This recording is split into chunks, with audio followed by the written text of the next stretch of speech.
Dinikahi Duda Galak. Bab 44. Penulis Neng. Suara Azura membuat seluruh ibu yang hadir meneteskan air matanya. Suaranya begitu sendu, mengundang tangis, termasuk Elle dan Chelsea. Mereka merasa tersentuh dengan nyanyian Azura. Terima kasih Bunda, terima kasih Ibu Elle, sudah merawatku selama ini, sudah menjagaku, mengajariku, dan membuat hidupku bahagia. Ucap Azura polos dari atas panggung. Tak lama, Azura membungkukkan tubuhnya, lalu turun dari atas panggung. Azura menghampiri Eliana, Chelsea, dan Edgar yang tengah menunggu mereka. Ayah, Azura menghambur ke pelukan Edgar. Edgar yang kaku menerima pelukan putrinya, mendekapnya dengan erat, tanpa sepatah kata pun.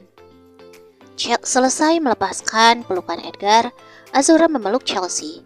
Lalu dengan ragu, dia mendekati Eliana. Ibu, Azura memeluk Eliana dengan erat, dan dibalas oleh Eliana tak kalah erat. Sepertinya ibu dan anak yang selalu berselisih ini sudah akan berbaikan.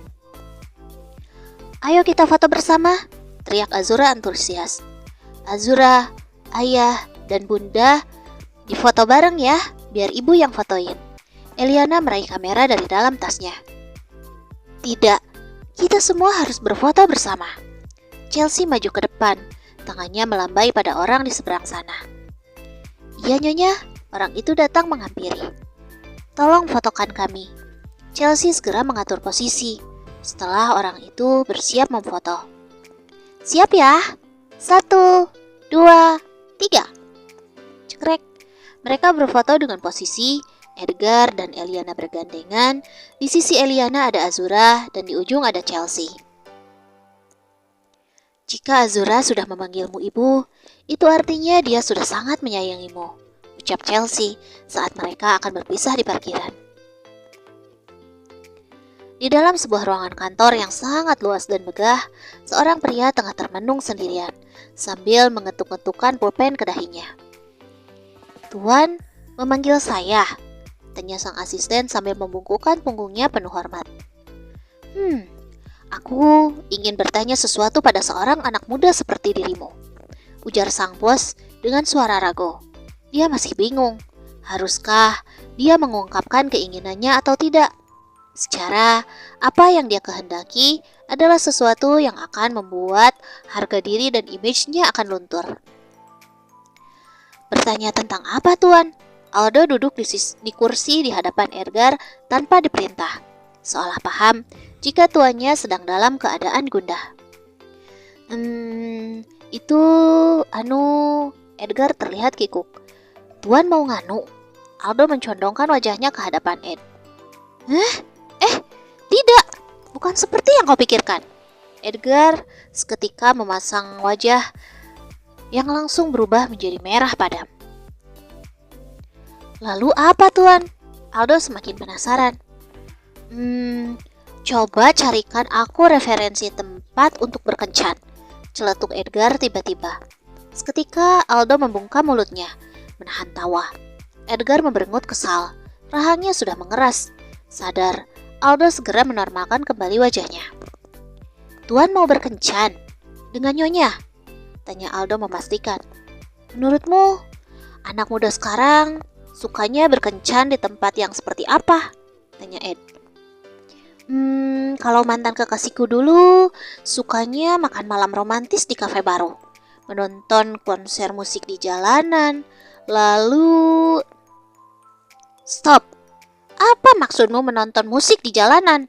Edgar langsung meraba keningnya. Dia merasa pusing sendiri. Kenapa juga dia harus membayangkan melakukan hal-hal aneh dengan Eliana? Iya...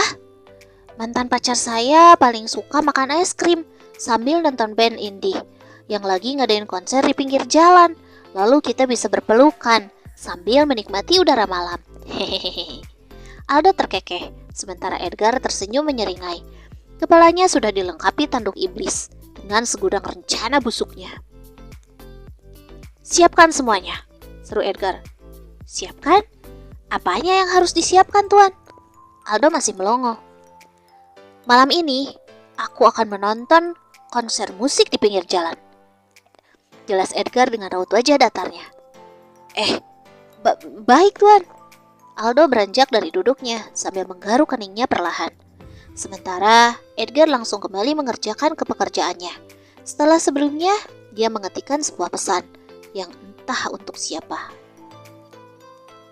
Sementara itu di rumah. Aksa, Ajura, ayo makan siang dulu, teriak Eliana dengan nyaring. Iya ibu. Aksa dan Azura datang saling berkejaran menuju meja makan. Sementara itu Eliana sibuk menyiapkan piring untuk mereka. Siang anak-anak. Tiba-tiba suara perempuan yang sudah tidak asing lagi di telinga mereka terdengar. Eliana menoleh lalu tersenyum. Mbak Chelsea, tumben mbak? Tanya Eliana sambil menyodorkan sepiring makanan untuk Aksa. Iya, aku datang ke sini mau jemput anak-anak. Aku mau ngajak mereka jalan-jalan. Boleh kan?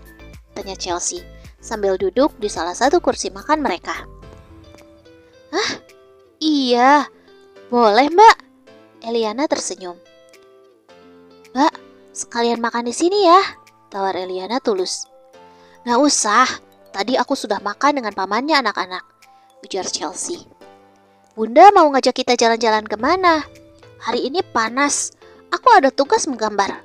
Aku tidak ingin jalan-jalan, ucap Aksa merajuk. Aku juga ada les nari hari ini.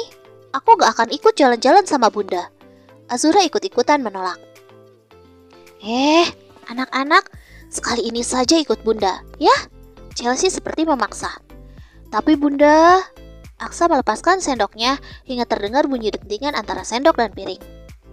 Mbak, kalau anak-anaknya gak mau, gimana kalau besok aja jalan-jalannya? Usul Eliana, yang tidak tahan ketika melihat anak-anak merajuk. Ayo kita harus jalan-jalan keluar hari ini.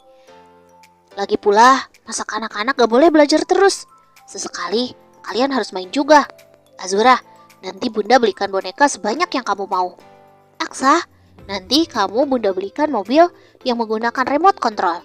Mobil yang kamu mau itu loh. Tawar Chelsea kemudian, membuat Eliana mengerutkan keningnya. Merasa heran, karena tidak biasanya Chelsea memaksakan kehendaknya pada anak-anak. Janji ya bunda, seru mereka kompak. Bunda janji. Chelsea membentikan jari kelingkingnya dan disambut oleh anak-anak. Eliana tersenyum. Selesai makan, sesuai keinginan Chelsea, dia memboyong anak-anaknya untuk menuju sebuah mall terbesar di kota itu, untuk sekedar menghabiskan waktu bersama. Sementara itu, Imran juga ikut bersama mereka, karena dia juga merasa harus mendampingi adiknya yang sedang dalam masa proses perceraian itu. Imran yakin hati adiknya pasti saat ini sedang tertekan. Kenapa kau melakukan semua ini? Tanya Imran ketika mereka sudah berada di dalam mobil. Ini adalah bentuk rasa bersalahku terhadap Ed, jawab Chelsea seraya menatap kaca jendela mobil. Perempuan bodoh. Aku bahkan sudah melakukan banyak cara agar kau bisa kembali padanya. Tapi kau malah menghancurkan semuanya. Imran mengeraskan rahangnya kesal. Aku tidak bodoh. Justru, aku tidak ingin mengulangi kebodohanku kembali, ujar Chelsea sambil sesekali mengusap kepala Aksa yang kini sudah tertidur dalam pelukannya. Kau harusnya mengikuti permainanku. Imran kembali berujar dengan kekesalannya. Kak, kau dan dia dari dulu bersahabat. Sekarang, tetaplah menjadi sahabatnya kembali. Aku dulu telah melakukan kesalahan besar. Aku ingin melihatnya bahagia. Karena cinta harusnya seperti itu, bukan? Membiarkan orang yang kita cintai bahagia dengan pilihannya. Sama seperti dia dulu, yang membiarkan aku memilih kebahagiaanku sendiri. Chelsea mengusap sudut matanya yang sudah berkaca-kaca. Bodoh, kau hanya menyakiti dirimu sendiri, seru Imran, masih kesal akan keputusan adiknya.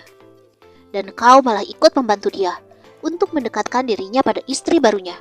Itu bukan cinta, itu naif namanya. Terserah kakak saja, tapi satu hal yang pasti, sekarang aku bisa bersama dengan anak-anakku adalah anugerah terindah yang pernah aku rasakan. Dan ini berkat bantuan Eliana. Ini caraku berterima kasih pada mereka, Kak. Cih,